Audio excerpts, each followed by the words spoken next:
Bonjour à tous et bienvenue sur NutriCast, premier média audio français consacré à la phytothérapie et à la micronutrition. Vous le savez, sur NutriCast, on parle de plantes, de vitamines, de minéraux. On essaie de faire simple là où c'est parfois compliqué. Apprendre et partager avec les acteurs du secteur et notamment les laboratoires et entreprises qui formulent, fabriquent ou distribuent des compléments alimentaires naturels, des huiles essentielles et même certains produits cosmétiques. Nous mettons en avant les meilleures pratiques afin que vous puissiez mieux comprendre ce que vous consommez et c'est une excellente occasion également de faire connaissance avec ces hommes et ces femmes passionnés par leur métier qui consiste à s'occuper de votre bien-être. L'émission du jour est intitulée « Système immunitaire, es-tu là ?» Voilà, vaste sujet, vous l'avez compris d'entrée de jeu. Et notre invité pour en parler est Patrick Martini, fondateur et président de Minty Lab, qui propose une gamme française alliant phytothérapie et fleurs de bac, entreprise basée en Provence, à Roquefort-la-Bédoule. Bonjour Patrick. Bonjour Fabrice. Ça va bien ?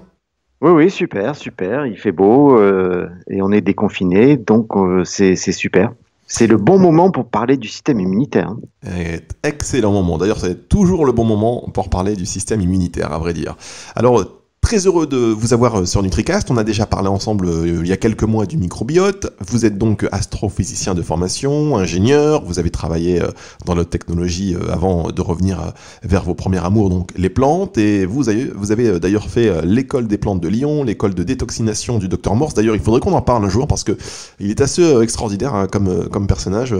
Et je crois que vous auriez plein d'anecdotes à nous raconter. Ah oui, c'est vrai qu'il est incroyable. C'est vraiment quelqu'un d'incroyable qui a vraiment, enfin, c'est vrai qu'il a suivi l'héritage de Bernard Jensen, hein, mais c'est quelqu'un qui a vraiment poussé très très loin la logique, l'alimentation et puis même la spiritualité quelque part, parce que on va en parler dans cette émission, hein, certainement, c'est que quand même le côté spirituel, connexion à la nature est extrêmement important pour Robert Morse. Oui. Effectivement, donc on en reparlera peut-être un jour. De toute façon, effectivement, on va en parler aussi un peu de la spiritualité dans cette émission, j'imagine, puisque système immunitaire, es-tu là ? C'est aussi le titre d'une conférence. D'ailleurs, c'est pour ça qu'on appelle cette émission et qu'on a donné le titre à cette émission, parce que ça vient d'une des conférences que vous avez données il y a quelques temps, Patrick, c'est ça hein ? Oui, c'est ça. C'est juste en sortie de déconfinement, beaucoup de gens avaient peur. Et c'est vrai que la peur est quelque chose qui peut nous faire des choses complètement idiotes. Je suis pas à l'aise non plus avec la panique, la peur panique. Et c'est pour ça que dans beaucoup de nos produits, nous utilisons des fleurs de bac pour justement essayer d'éviter ces peurs. Hein, ou plutôt, quand on a un traumatisme, de changer une peur en expérience. Voilà. Le sujet de la conférence Système immunitaire es-tu là, c'est qu'il y avait beaucoup de gens qui commencent parce qu'ils sortaient, hein, et ils avaient peur de la nature quelque part. Alors que mon message, c'est la nature nous veut du bien. Et oui, la nature nous veut du bien. Alors, on avait fait une première émission sur le microbiote. Et c'est là qu'on a vu que, finalement, Pasteur, qui nous avait fait croire que toutes les maladies venaient de bactéries, en fait, on a vu que ces bactéries en étaient essentiellement bactériens, puisqu'on a 10 fois plus de bactéries dans notre corps que de cellules humaines, et que ces bactéries nous veulent du bien. En fait, la grande majorité des bactéries vont nous aider à avoir une meilleure santé. La problématique, c'est que c'est jamais qu'une petite parcelle en fait de la réalité, parce que les virus s'ajoutent à la complexité à l'intérieur de l'intestin, et dans l'intestin, on a ce qu'on appelle un virobiote. C'est-à-dire que si on a un microbiote, on a aussi un ensemble de virus qui vit en coopération et en synergie avec les bactéries pour que ce microbiote soit, on va dire, toujours au maximum de son potentiel. Et alors qu'on a cru pendant des années que les virus nous attaquaient pour nous rendre malades, en fait, pas du tout. Ils sont là vraiment pour, on va dire, être sûr que tout le monde est à son potentiel maximum. Alors, il faut qu'on revienne un peu là-dessus quand même, parce que effectivement, dans l'idée générale, et encore plus depuis quelques mois maintenant, les virus sont là pour nous attaquer. C'est clair, vous dites non, les virus, finalement, nous servent également à nous défendre.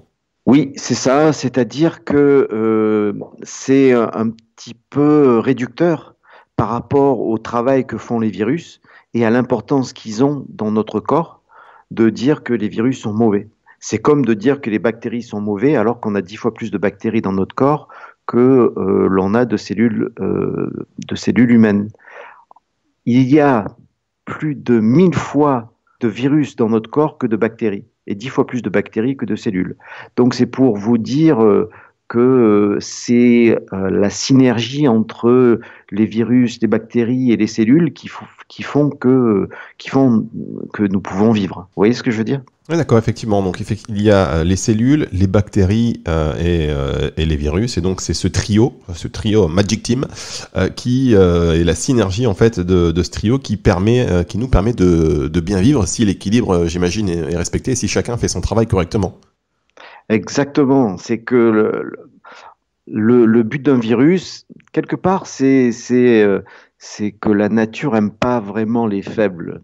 Donc le virus, il peut attaquer et tuer une cellule qui est affaiblie.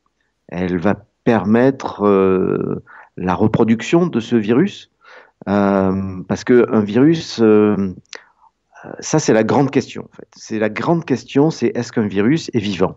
Est-ce qu'il y a un papa virus, un maman virus, et il faut un petit virus ? Non, c'est pas comme ça que ça marche. Virus, d'accord.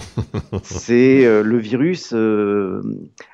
Il faut revenir peut-être à la définition de la vie. Un organisme vivant, c'est quelque chose qui peut se reproduire tout seul, de manière autonome, qui crée sa propre énergie et qui a voilà. Mais les virus n'ont pas ces capacités-là, parce que le virus ne peut pas se reproduire tout seul. Il est obligé d'utiliser un hôte, c'est-à-dire que il va rentrer dans une cellule et il va hijacker, c'est-à-dire qu'il va se faire reproduire lui-même par la cellule. C'est la cellule qui fait des copier-coller du virus, et elle va faire ça jusqu'à ce qu'elle en meure. Vous voyez, et c'est ça qui tue les cellules faibles. D'ailleurs, pour le docteur Morse, le virus est un moyen pour nous d'être beaucoup plus, d'éliminer toutes les cellules faibles, de manière à toujours pouvoir être au maximum de la régénération. Quand les cellules meurent, en fait, elles sont remplacées par des cellules neuves. D'accord, voilà. Alors le virus, par exemple, s'introduit dans une cellule. Cette cellule va le reproduire, mais du coup, quand cette cellule meurt, il devient quoi le virus qui était dans la cellule ? Mais c'est que alors il y a plusieurs choses. On va dire, pour faire simple, il y a 2 cas de figure. Le premier cas de figure, c'est le virus rentre dans la cellule.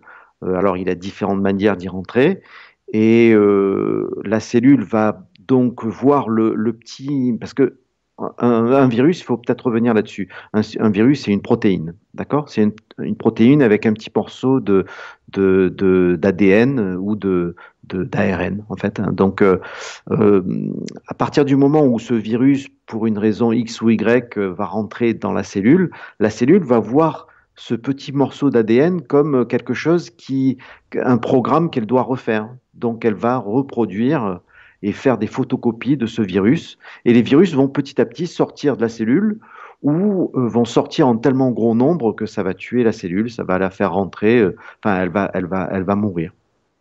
Alors qu'eux vont continuer à se propager. Et eux vont se propager, vont rentrer dans le corps, parce que les virus peuvent être assez petits, quoi. Généralement, c'est assez petit, et ça peut rester de manière interstitielle, c'est-à-dire entre les cellules, assez facilement, jusqu'à ce que le système immunitaire les élimine si besoin est. Mais la chose aussi qui est un petit peu flippante et intéressante, c'est que la deuxième méthode que peut utiliser un virus, c'est non pas de se faire reproduire par la cellule, mais il intègre lui-même le matériel génétique de la cellule. C'est-à-dire qu'il va s'intégrer au sein de l'ADN de la cellule pour changer l'ADN global de la cellule. Et quand on regarde notre ADN, on voit, et ça c'est assez flippant, que on a presque 8% de notre matériel génétique qui vient des virus dans notre ADN. 8% de notre matériel génétique qui provient des virus dans notre ADN. Oui. c'est ça. Donc il y a vraiment un échange à ce niveau-là. Donc le virus, ou il tue la cellule, ou il a fait, on va dire, changer. Ouais, d'accord, il la colonise. Disons que on peut dire que c'est un messager, on peut voir ça aussi comme un messager de la nature, de manière à ce qui nous aide à avoir d'autres fonctions. On ne sait pas, c'est un très très grand mystère, hein. Tout ça, on peut faire que des suppositions et je suis pas le mieux placé pour faire une quelconque hypothèse. Je fais juste, je répète ce que disent certains scientifiques qui se posent des questions. Ça fait que très très peu de temps qu'on connaît un petit peu ce qui se fait. On connaît moins bien le tube digestif que le fond des océans, hein. Et c'est vrai que si ces 10 dernières années, on a commencé à voir que le microbiote, par exemple, était intéressant et il avait des fonctions qui étaient opposées à nos croyances, là, en fait, avec les virus, on arrive à un degré de complexité encore plus haut, encore plus grand. Et c'est ça qui pose problème depuis à peu près un an. Depuis un an, ça fait depuis un an qu'on parle du microbiote et du virobiote et de l'interaction entre ces deux, qui est extrêmement complexe et très dur à modéliser.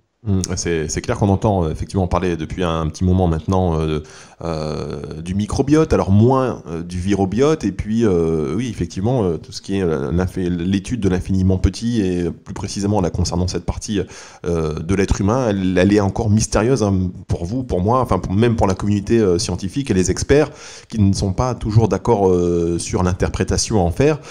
Est-ce qu'il est vrai que certaines infections, donc c'est ce que vous disiez un peu tout à l'heure, pourraient être liées même à un déficit en virus, puisque certains étant bactériophages, c'est-à-dire qu'ils mangent les mauvaises bactéries qui sont responsables de certaines infections. Est-ce que donc un manque de virus pourrait nous rendre malades? Oui, le virobiote est quelque chose qui est naturel, donc qui est là pour nous faire évoluer et pour nous aider. C'est vrai que on peut dire que la grande majorité des virus sont bactériophages, c'est-à-dire qu'ils habitent dans les bactéries. Mais c'est assez flippant quand même, dans le sens où on peut se demander qui est-ce qui est aux commandes, hein. Les virus peuvent transférer des morceaux d'ADN entre les bactéries ou les forcer à produire des toxines, à modifier leur métabolisme, etc., etc. C'est comme si elles avaient en quelque sorte le droit de vie ou de mort sur les bactéries. Et ces bactériophages jouent un rôle majeur dans l'équilibre du microbiote, hein. Et même moi, je me pose la question, en fait, c'est qui est aux commandes, hein. Et si c'était eux qui agissaient sur notre appétit, nos goûts alimentaires, notre personnalité?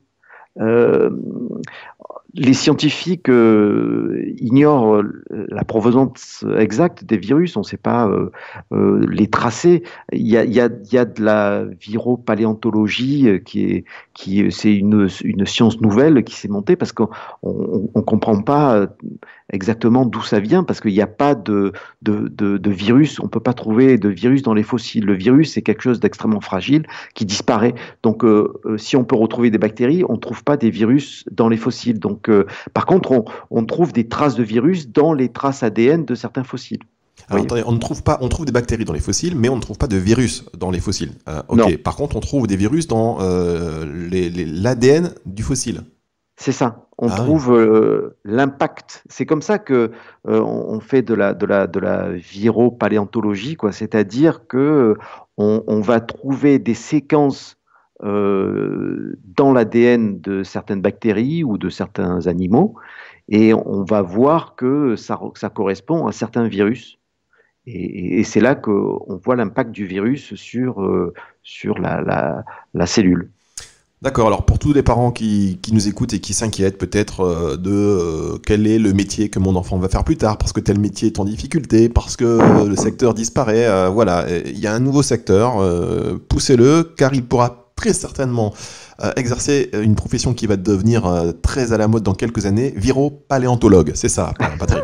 Oui, c'est ça, exactement. Non, mais il faut le dire, parce que vous savez qu'il y a beaucoup de professions, tout le monde dit que voilà, dans les professions de demain n'existent même pas encore. Donc voilà, viro-paléontologue, c'est peut-être un secteur qu'il faut creuser.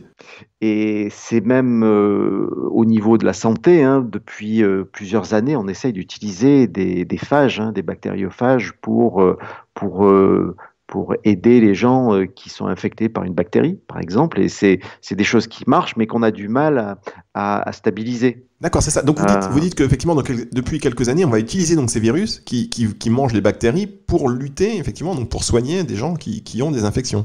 Voilà, c'est ça. À part que bon, ça marche bien in vitro, mais après, dans le tube digestif, c'est toute une autre histoire, parce que les synergies et les interactions sont tellement grandes, c'est que c'est très très compliqué à modéliser et à stabiliser en fait une réaction. C'est en ça qu'il y a encore beaucoup de travail à faire. Et puis, parce qu'il n'y a pas que les virus qui vont attaquer, on va dire, certaines bactéries, on va trouver aussi des virus de végétaux. Et quand on trouve dans le virobiome des virus de végétaux, c'est que vraiment, elles interagissent aussi avec notre bol alimentaire. Vous voyez ce que je veux dire? Oui, et c'est vraiment passionnant. Alors, Patrick, ce que je vous propose, c'est qu'on marque une toute petite pause, 3 secondes, et on continue cette conversation.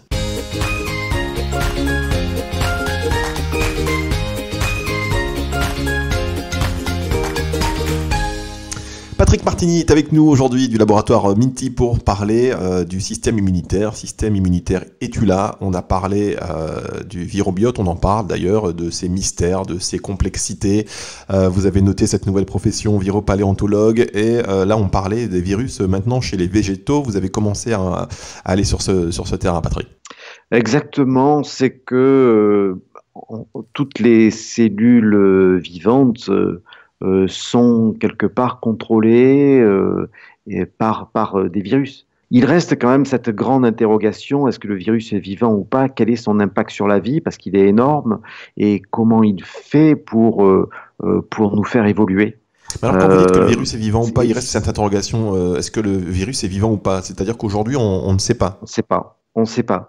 Parce que la définition d'un organisme vivant, comme je le disais tout à l'heure, c'est qu'il doit être capable de se procréer, enfin de procréer naturellement, et qui peut créer sa propre énergie. Mais le virus ne peut faire ni l'un ni l'autre, parce qu'il a besoin d'un hôte qui va le reproduire, et il n'a aucune création d'énergie. Donc là, on est vraiment face à une impasse, alors que son impact sur la vie, de manière générale, dans toute la nature, son impact sur la santé de toutes les cellules est phénoménal. Et puis on voit aussi que par exemple, par rapport à la grippe, il y a des gens qui ont une grippe et ils ont une mauvaise grippe, c'est-à-dire qu'ils vont être très très malades, ils vont avoir de la fièvre, ils vont rester au lit plusieurs jours, et d'autres personnes en fait qui vont avoir cette même grippe, mais ça va durer 2 heures et après ça va être fini. C'est très très compliqué de voir la différence entre les deux, mais généralement, quand même, il y en a un qui est en meilleure forme générale, parce qu'il a une meilleure hygiène, parce que il a peut-être eu un système immunitaire qui l'a mieux protégé, mais qui l'a protégé surtout à avoir de bonnes cellules fortes. Plus on a de cellules fortes, plus c'est compliqué pour un virus de se développer. D'accord, donc autrement dit, plus les virus en amont ont éliminé les cellules faibles, plus on a des cellules fortes et plus on est en capacité de résister au virus.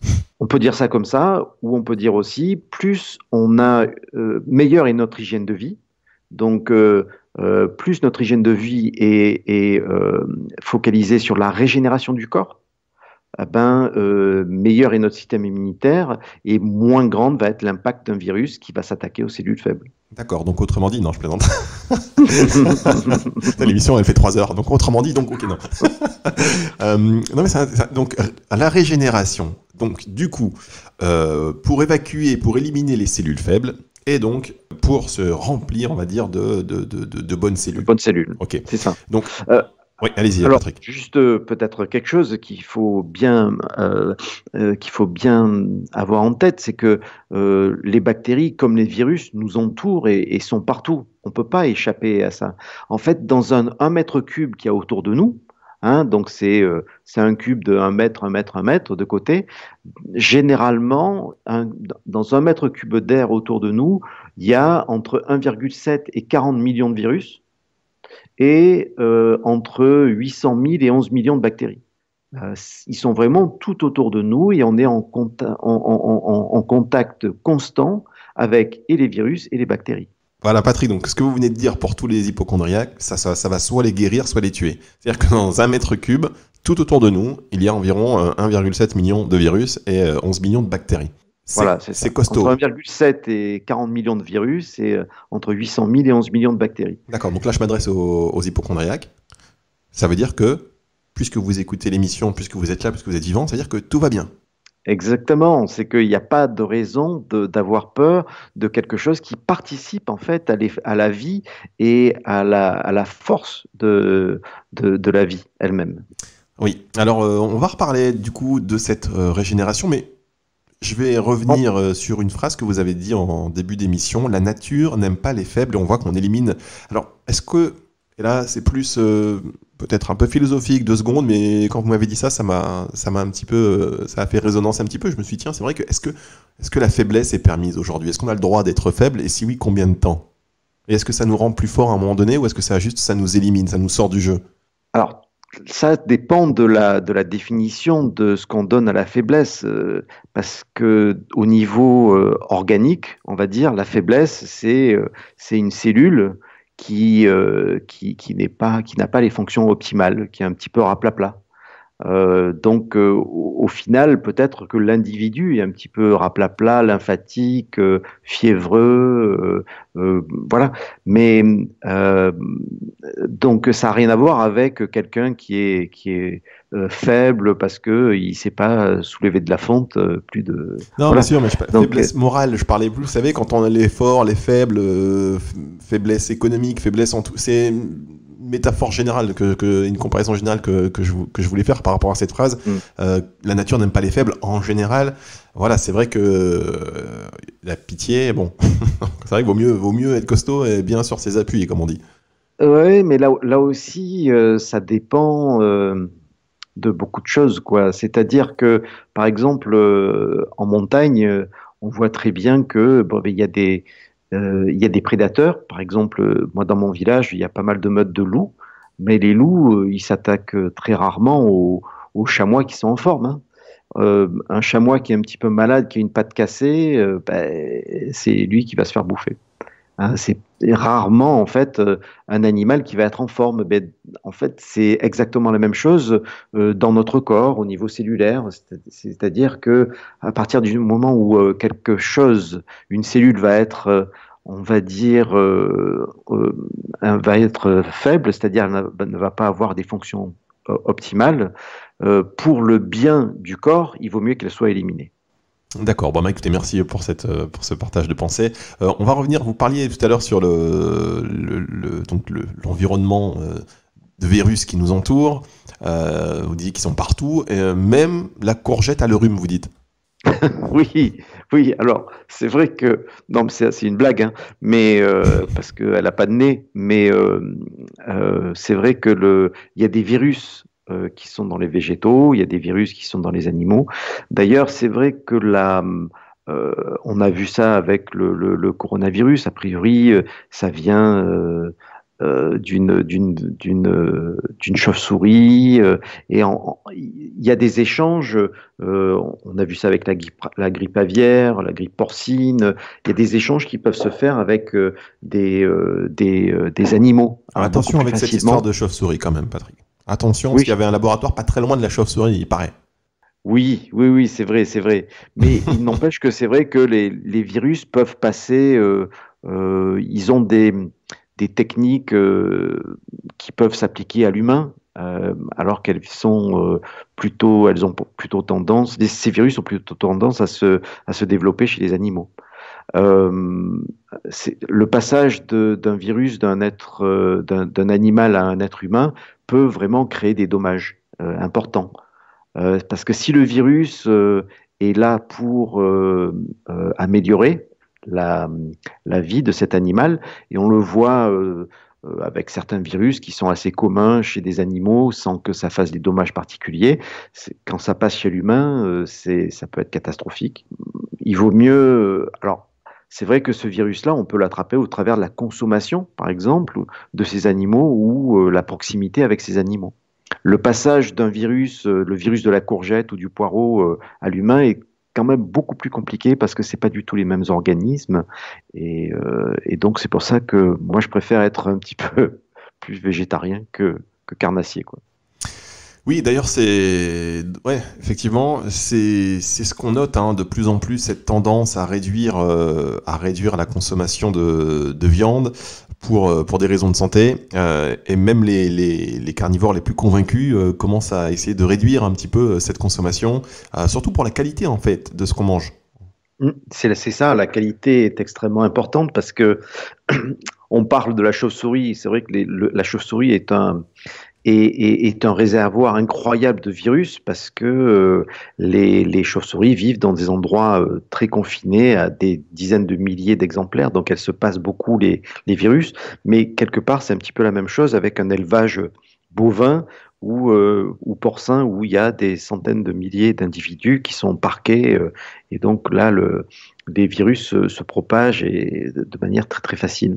Même, et même métaphore d'ailleurs sur même chose pour les plantes, hein, d'ailleurs, puisque dans cet article-là de Science et Avenir que vous m'avez partagé avant de préparer l'émission, qui démontrait que les plantes cultivées ont plus de maladies virales que les plantes sauvages.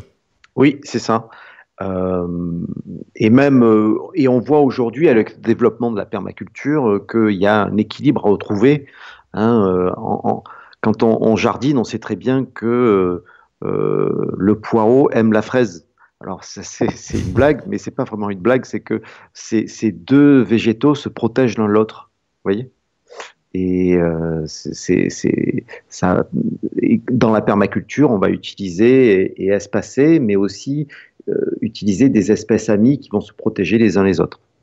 D'accord, très bien. Alors Patrick Martini, je voudrais qu'on parle maintenant du système immunitaire. Donc, enfin, on en a parlé, mais on va continuer, mais sur son fonctionnement et peut-être présenter rapidement ce qu'est l'immunité innée, notamment l'immunité acquise, pour aller après vers la régénération des cellules. Alors, on va pas faire un cours là-dessus sur le système immunitaire, mais le système immunitaire est vraiment fondé sur deux systèmes différents. En fait, moi, j'en rajoute un troisième qu'on va parler un petit peu plus tard. Mais en gros, les défenses du corps humain, il y a des globules blancs, des phagocytes, des protéines du sang, des anticorps, etc., etc. Mais en gros, il y a une immunité innée, c'est-à-dire qui est constituée de barrières naturelles, de phagocytes, des globules blancs qui vont bouffer tout ce qu'ils trouvent, quoi. L'idée, c'est d'éviter, en fait, c'est tous les mécanismes de défense contre les infections. La grande majorité des infections vont essayer de passer au travers des surfaces communes avec le monde extérieur, comme la peau, par exemple. Et donc, les barrières naturelles, comme la peau, ou la muqueuse intestinale, ce sont des barrières naturelles, vont nous isoler un petit peu et empêcher ces pathogènes de rentrer dans le corps. Tout ça, ça s'appelle l'immunité innée, c'est-à-dire quelque chose qui n'est pas focalisé sur un type de pathogène. C'est une barrière pour tous les types de pathogènes. Par contre, pour les petits malins, les petits pathogènes malins qui réussissent à trouver un moyen de pénétrer au travers de ces barrières, le corps va développer ce qu'on appelle une immunité acquise, c'est-à-dire que les cellules immunitaires vont étudier le pathogène et vont s'adapter à ce pathogène pour tuer les cellules qui sont infectées et pour produire aussi des anticorps. Enfin, il y a tout un système extrêmement complexe qui permet de s'adapter au pathogène et de l'éliminer. Donc, il y a aussi quelque chose qui est très important, c'est que dans la notion d'immunité acquise, on a aussi une notion de mémoire. Donc à partir du moment où on a eu une infection par un virus, hein, on voit que le système immunitaire peut apprendre. Alors il y a des différentes cellules, ça s'appelle les cellules B, les cellules T, ont des mémoires qui nous permettent de se rappeler des microbes ou des virus envahisseurs pendant des années et des années. Ouais, des années, mais enfin, vous voyez, sur le coronavirus, par exemple, là, on n'est même pas sûr de savoir quel est le temps d'immunité que l'on acquiert après avoir été infecté. C'est ça, en fait, on n'en sait rien du tout, hein. Ça, c'est des choses qui vont être définies au fur et à mesure, et seulement l'étude va nous permettre de voir si c'est comme d'autres maladies. Voilà, il y a eu un coup et puis après c'est fini, ou alors ça va être chronique. On n'en sait pas encore grand-chose. Et là, avec l'arrivée de l'hiver, on va vite le savoir. Alors évidemment, on On croise les va doigts. vite le savoir. Alors On va vite le évidemment, savoir. ouais, on va vite le savoir. On croise les doigts, mais alors justement, est-ce que l'idée d'un vaccin, sans vouloir rentrer dans la discussion du vaccin, mais juste comme ça, une tendance, est-ce que l'idée d'un vaccin sur un virus qu'on connaît mal, finalement, pour vous, c'est une bonne idée, une mauvaise idée à travailler Moi, je suis pour l'immunothérapie, hein, il n'y a pas de souci avec ça. Ce qu'on pratique, nous, au laboratoire, c'est un petit peu différent, dans le sens où on collecte des pathogènes qu'on va diluer homéopathiquement. Ça s'appelle de l'homéoprophylaxie. Donc, on produit Encore un mot simple, hein. c'est la même idée qu'un vaccin, mais c'est homéopathique et ça a pas d'impact négatif sur le corps, c'est-à-dire que ça ne donne pas de maladie, parce que c'est quand même une dilution, une très haute dilution. À partir du moment où le corps a une information, hein, sur un pathogène, c'est vrai qu'il va développer, ou il va focaliser son système immunitaire sur ce pathogène-là. Moi, depuis des années, c'est vrai qu'on a une manière un petit peu décalée de travailler sur le système immunitaire, mais pour moi, il n'y a pas vraiment de problème sur la puissance de frappe de notre système immunitaire. J'ai toujours trouvé que notre système immunitaire avait une capacité incroyable à éliminer et à détruire complètement les pathogènes. Et pourtant, on tombe malade parce que c'est pas évident aujourd'hui, dans un milieu toxique, pour que le système immunitaire s'y retrouve. On en est, je crois, à notre millionième produit chimique inventé par l'homme. Et quand ces produits chimiques se retrouvent dans l'intestin, où se passe près de 80% de notre immunité, en fait, le système immunitaire, il ne sait pas quoi faire avec ces molécules-là. Donc, plus on vit dans un milieu toxique, plus on a un système immunitaire hésitant. Il ne sait plus trop reconnaître le bon du mauvais, le pathogène du saprofite, ou le moi du non-moi, qui est aussi la définition de la maladie auto-immune. Donc, c'est vrai qu'il est tellement perturbé qu'il va se retourner contre le corps lui-même. Donc, l'intérêt de faire attention à son environnement extérieur, mais l'environnement intérieur. Et alors, puisqu'on parle ici de phytothérapie, de plantes, de micronutriments, quelles sont les plantes, par exemple, qui pourraient nous aider à renforcer cet environnement interne? Alors évidemment, vous allez me dire, les facteurs, c'est l'alimentation, etc., etc., mais ce qui peuvent nous aider donc à renforcer cet environnement interne, à renforcer la muqueuse intestinale, la barrière de la peau, pour mieux lutter et mieux soigner son organisme. Alors, on va en arriver là, hein. Je vais vous donner un petit peu les 5 piliers, hein, de l'immunité. Ah. Mais avant tout, il faudrait quand même que je termine là-dessus, c'est que sur l'homéoprophylaxie, c'est-à-dire cette technique qui permet de faire ce genre de vaccin, on va dire homéopathique, ça renforce pas l'immunité, ça renforce la vigilance en fait du système immunitaire. Et ça, c'est une notion très nouvelle dans la médecine aujourd'hui. C'est pas de renforcer, d'apprendre l'armée invincible en fait de notre système immunitaire à être plus forte, mais c'est surtout d'être plus vigilante. Et je vous dis, c'est un domaine qui se développe de plus en plus. C'est comment rendre le système immunitaire plus performant, plus vigilant. Donc, nous, la solution au labo, c'est un produit qui s'appelle Immuno4, qui fait des merveilles depuis des années, hein, depuis presque 20 ans. Et en injectant, en fait, en prenant pendant, sous forme de gélules, ces dilutions de pathogènes, ça va lancer une alerte rouge dans le corps et il va dire, oh là là, je suis attaqué par un streptocoque, par la grippe, par des choses comme ça. Et il va vraiment se focaliser sur ce qui est pathogène et il va oublier un petit peu le reste qui le rend hésitant. Donc voilà, avant d'arriver à cette troisième étape du système immunitaire, je voudrais dire que quand même la vigilance du système immunitaire est quelque chose d'extrêmement important parce qu'aujourd'hui, notre système immunitaire est surpuissant. Je comprends effectivement ce que vous dites, c'est qu'il faut que finalement qu'il ait une bonne information plutôt qu'envoyer l'armée, voilà, avoir une bonne information, donc être vigilant et voilà, avoir une bonne connaissance de ce qui peut nous attaquer, ça nous permet de bien réagir et d'avoir avec une réaction appropriée à une attaque précise en fait. C'est ça. C'est ça. Donc le système immunitaire, il est là, il est présent, il est surpuissant, mais des fois, il est hésitant.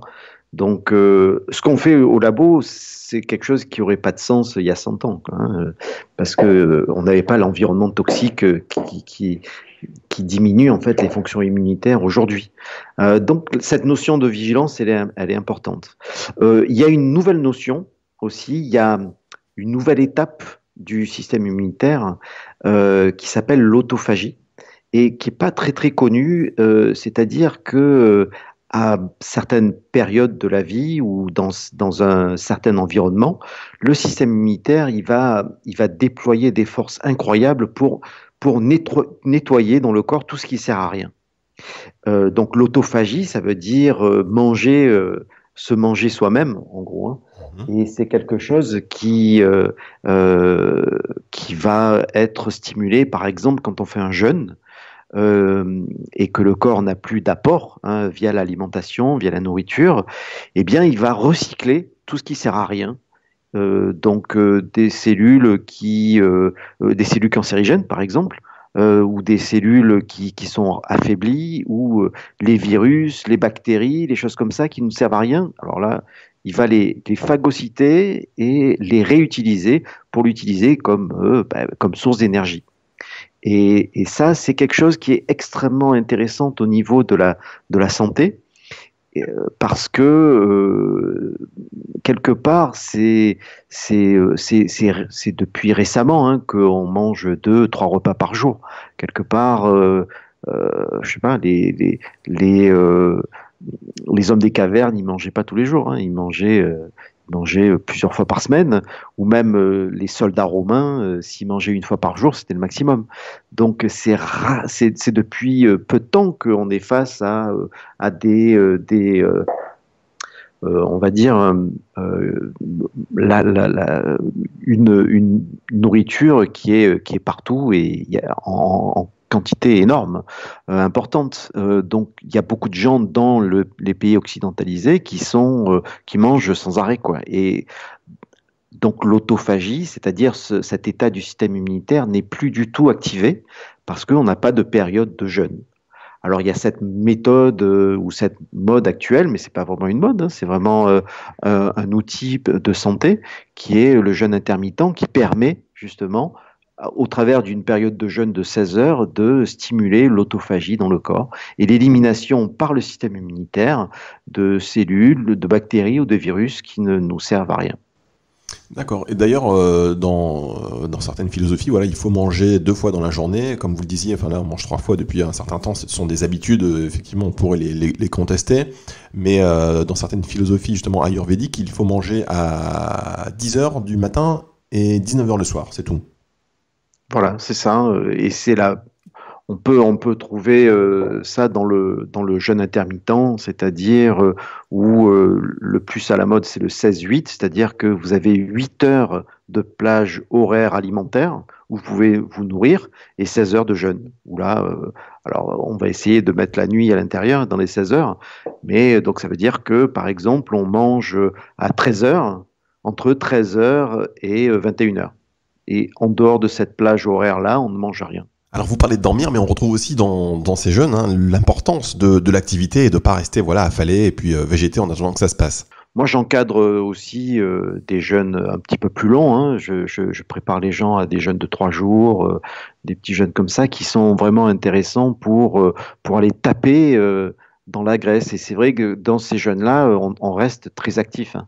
Il faut être très actif pour faire rentrer le corps dans un état qui s'appelle l'état de cétose, c'est-à-dire que on va changer le gras de notre corps en sucre de manière à nourrir notre corps. Et c'est là qu'on va taper en fait dans le gras. Et c'est quelque chose auquel on n'est pas habitué, alors que l'Homo sapiens est un peuple nomade, donc qui allait d'un point A à un point B, des fois sans manger pendant des semaines.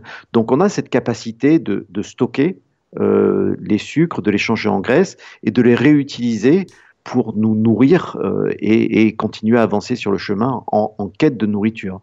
On est tous, enfin l'Homo sapiens est une race nomade. Oui, enfin aujourd'hui un petit peu moins quand même, mais du coup donc cette idée de alors ces jeunes donc c'est pas des visées uniquement de perte de poids, ça va au-delà. Ça va au-delà. Ça va au-delà parce que à tous les niveaux, on voit que le jeûne va améliorer certaines fonctions et va permettre d'avoir un système immunitaire hyperactif donc on va déclencher l'autophagie. Et ça, c'est vraiment quelque chose de très très bénéfique sur quelques jours, hein. Je dis pas de jeûner sur des mois et des mois. Il y a certaines expériences aussi qui sont très très intéressantes, qui ont montré que le jeûne, dans certains cas, pouvait. Ça, c'est des études qui ont été menées au sein de l'Institut psychiatrique de Moscou, mais aussi au Japon. Avec 25 jours de jeûne, en fait, 70% des fous hein, qui étaient enfermés redevenaient normaux. Essentiellement les schizophrènes, etc. etc. Donc ça montre les bénéfices que ça a sur la régénération du corps et sur, on va dire, la bonne nourriture apportée à nos cellules, quoi. D'accord, c'est intéressant, c'est intéressant. Et la fin dans tout ça? La fin, c'est-à-dire la fin de l'histoire ou la Non, fin la fin, FIM, la fin dans tout ça, la satiété, bien là, c'est ça. C'est-à-dire qu'est-ce qu'il faut écouter est-ce que à bout de 6 heures j'ai faim, j'écoute mon corps, je mange, ou est-ce qu'au bout de 6 heures j'ai faim, je lui dis hey, calme-toi, attends un petit peu. euh, c'est euh, c'est euh, c'est une bonne question, hein. Pour moi, l'ascèse est vraiment une source de liberté. Il faut rassurer son corps et dire que bon, ok, après 6 heures, tu n'as pas mangé, mais c'est pas grave. De toute façon, il y a à manger après. Il faut se concentrer. Moi, je mange qu'une fois par jour, sauf le jeudi où je mange pas. Et c'est vrai que mon corps est rassuré et n'a pas de problème avec ça particulièrement.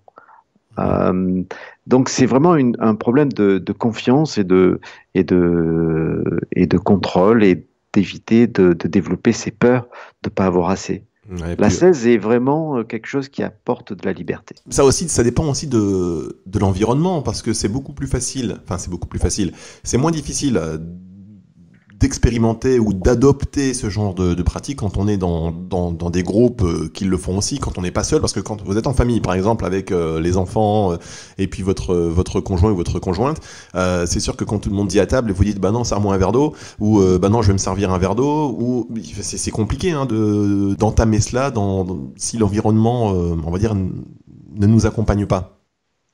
Tout à fait, tout à fait. C'est vrai que c'est pas évident, mais dans dans le cadre d'un jeûne intermittent, il s'agit seulement de sauter le petit-déj, hein.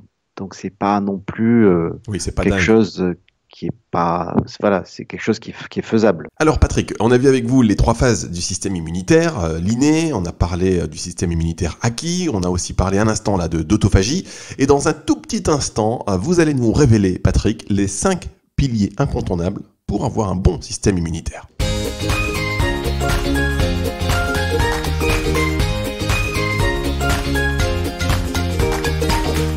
Patrick Martini de Minty Lab, le fondateur de Minty Lab, est avec nous aujourd'hui sur NutriCast pour parler du système immunitaire en général. Et puis on allait juste aborder là, voilà, les 5 piliers essentiels pour cette immunité. Alors le premier pilier est un pilier qui est assez évident, hein, c'est l'alimentation. et l'énorme influence de notre système, de notre flore intestinale sur notre système digestif. Qu'est-ce qu'on va dire? En fait, c'est qu'il faut une nourriture essentiellement basée sur des fruits et des légumes, hein, plutôt bio évidemment, ou du moins sans traitement avec des produits phytosanitaires dangereux comme le glyphosate, même si on ne peut pas dire que c'est dangereux officiellement. Euh, Pas besoin de manger de viande tous les jours. Hein, 2 fois par jour de viande, c'est le maximum. Hein, c'est pas quelque chose Une fois par semaine. qui est extrêmement par semaine. Hein. Pas besoin d'en manger tous les jours. Pourquoi? Parce que quelque part, c'est vraiment les fruits et les légumes qui apportent les minéraux et les vitamines dont on a besoin. Euh, il faut faire très très attention aux aliments qui ont un fort indice insulinique, c'est-à-dire qui vont nous obliger à produire beaucoup d'insuline. Donc tout ça, c'est typiquement des produits qui sont très très forts on va dire en sucre lent, donc essentiellement à base de blé, donc le pain, les pâtes, les pizzas, les gâteaux, etc. C'est quelque chose qu'il faut quand même. Alors ça ne veut pas dire qu'il faut les éliminer, mais il faut faire très attention à pas avoir une alimentation essentiellement basée sur ce type de sucre. Le sucre du blé, hein, c'est l'amidon, et c'est en fait des quantités phénoménales de sucre qui vont se déverser dans le corps, et le corps va être obligé d'avoir de fortes productions insuliniques afin de cacher en fait ce sucre dans le sang, de le cacher dans les cellules, à l'intérieur des cellules, pour éviter d'avoir les problèmes que crée le sucre dans le sang, en commençant par le diabète, les gangrènes, etc. etc. Il est important aussi de varier son alimentation. Je vois ça aussi avec beaucoup de patients qu'on a ici au laboratoire, des gens âgés qui mangent toujours un petit peu la même chose. On voit que quelque part, ils ont de plus en plus de mal de manger d'autres choses parce que leur flore intestinale s'est affaiblie dans le sens où il y a moins de souches et qui va leur permettre de digérer moins de choses. Donc, il faut vraiment varier son alimentation. Euh, En cas de maladie dégénérative, on va dire, hein, il faut se rappeler qu'il n'y a rien de plus puissant que des jus verts notamment. Hein, donc il ne faut pas hésiter à abuser en fait des jus, notamment des jus verts, dans l'alimentation.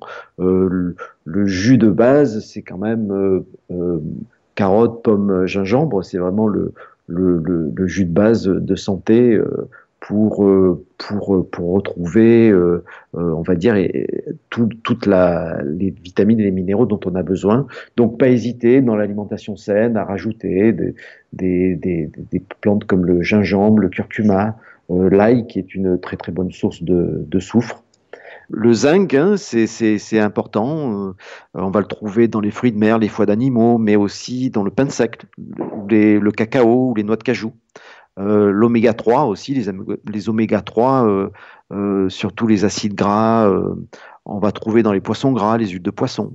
La vitamine C, alors là, vous pouvez y aller, hein, vous pouvez vous pouvez vous supplémenter en vitamine C, mais c'est une vitamine qui est extrêmement importante pour le système immunitaire. Mais vous allez les trouver facilement dans les fruits et les légumes, le kiwi, le poivron, l'orange, la papaye, etc. C'est des choses dont on peut abuser. Il n'y a pas de dose vraiment trop importante de vitamine C. Si on consomme trop de vitamine C, on va l'éliminer naturellement. Il y a quelque chose aussi important qui est la vitamine D. Donc, si l'exposition au soleil en est la principale source, on peut aussi la trouver dans certains aliments comme l'huile de foie de morue, le maquereau, le saumon, le hareng, le jaune d'œuf, certains champignons. Il ne faut pas hésiter si on est dans une zone où il fait pas très beau, où on est trop en intérieur, où on n'a pas la chance de pouvoir sortir un petit peu torse nu dehors et profiter du soleil, il faut pas hésiter à se supplémenter en vitamine D. Donc ces 4 éléments-là sont extrêmement importants pour le système immunitaire: zinc, oméga 3, vitamine C, vitamine D. D'accord, zinc, oméga 3, vitamine C, vitamine D, ok. Et ensuite, le deuxième pilier? Donc le deuxième pilier, c'est l'exercice physique. Alors, l'exercice physique a des bénéfices sur la santé, sur le système cardiovasculaire, sur le maintien du poids, sur la solidité des os, sur le travail sur la coordination. Mais bon, vous savez que au laboratoire, on est très très orienté sur, on va dire, la régénération du corps et le bon état du système lymphatique. Et le problème du système lymphatique, il faut voir ça comme l'égout du corps, c'est-à-dire que c'est un système, un énorme système d'ailleurs, qui est beaucoup plus gros que le système sanguin, qui permet d'éliminer les déchets créés par les cellules. Eh ben, ce système lymphatique n'a pas de cœur. Donc les déchets, pour aller de votre petit doigt à vos reins, par exemple, ne peuvent circuler que via l'effort physique, l'activité et le mouvement. Par exemple, il faut marcher au moins 25 minutes par jour pour faire un tour de lymphe, c'est-à-dire que toute notre lymphe soit filtrée une fois. Mais ça, c'est important parce qu'on dit toujours, oui, il faut marcher 25 minutes par jour. On nous dit jamais pourquoi. Donc, vous dites pour faire un tour de lymphe. C'est ça, c'est pour que la lymphe puisse être filtrée. Le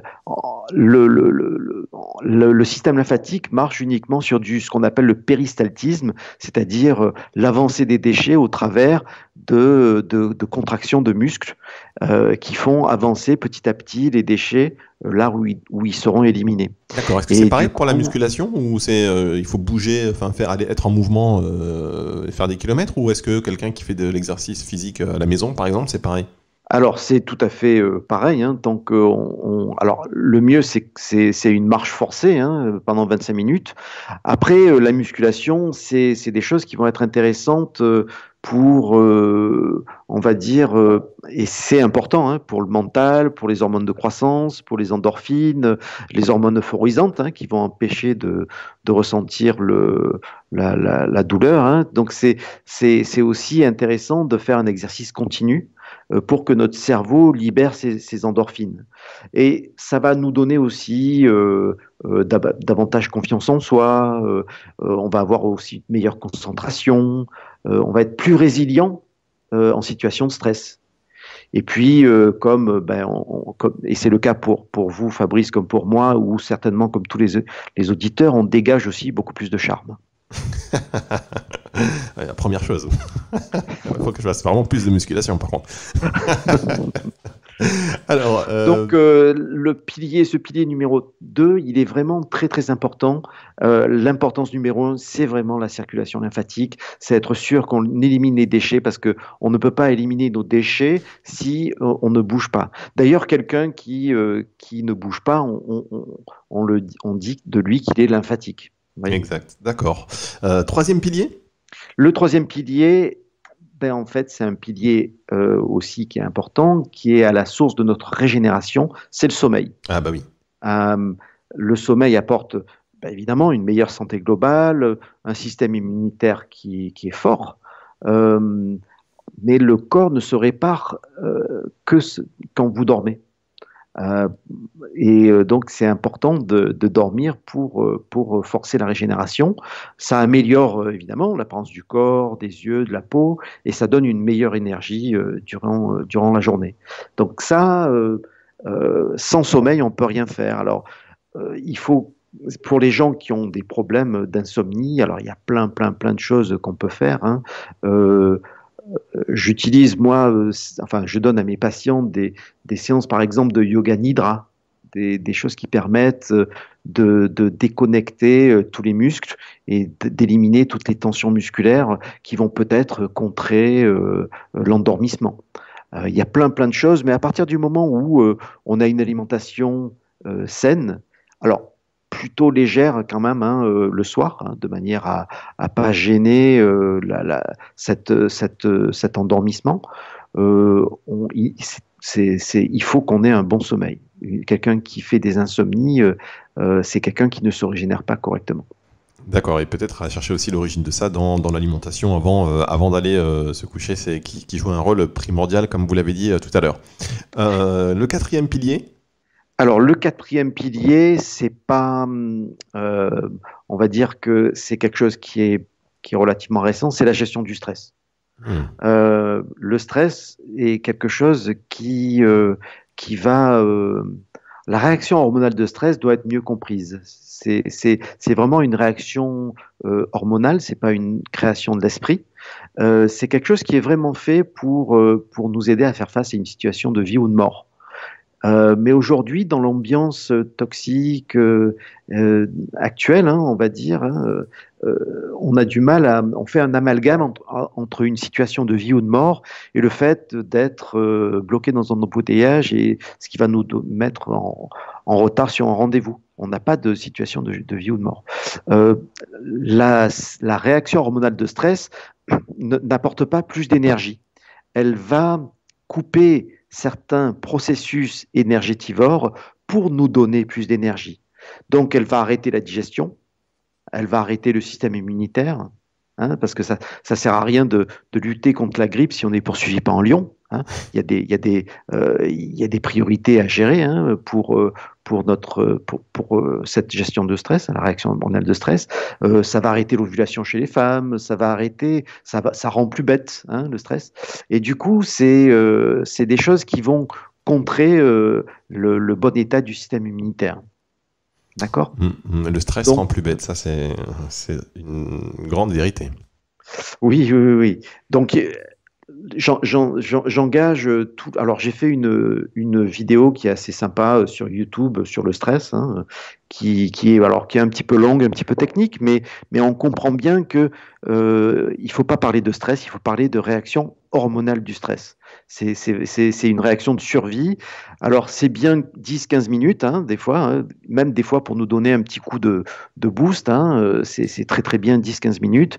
Mais au-delà de ça, ça crée vraiment trop d'effets délétères sur le corps et c'est peut-être le tueur numéro un hein, au niveau de la santé.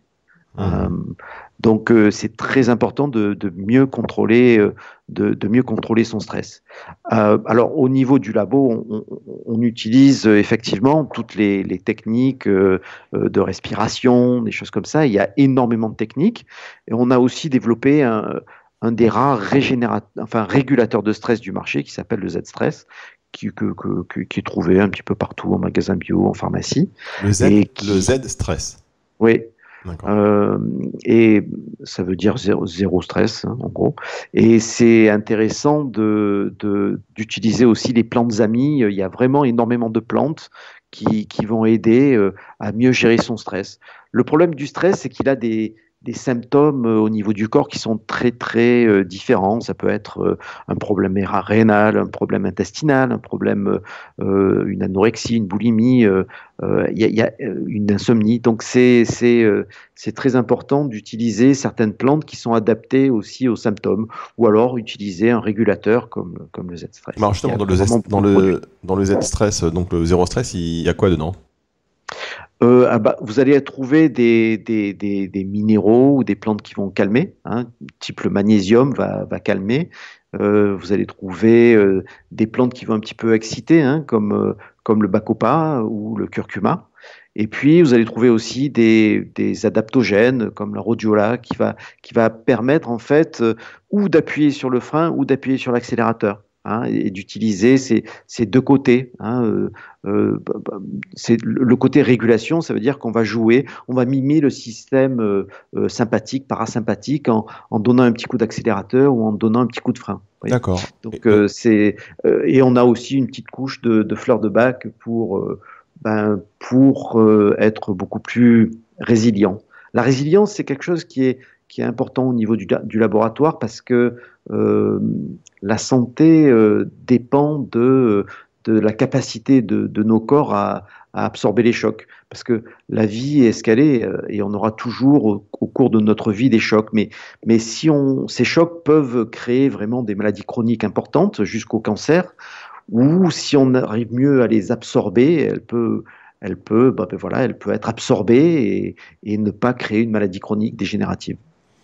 Oui, c'est un point important, la manière dont on va appréhender les événements, les difficultés de la vie. Comme vous disiez tout à l'heure, on est dans un embouteillage, on va se mettre parfois dans des états qui sont synonymes à des états parfois de vie ou de mort, et c'est vraiment disproportionné. Donc la capacité vous disiez la résilience, c'est très important, et effectivement une philosophie qu'il faut avoir en tête. Et enfin, le dernier pilier.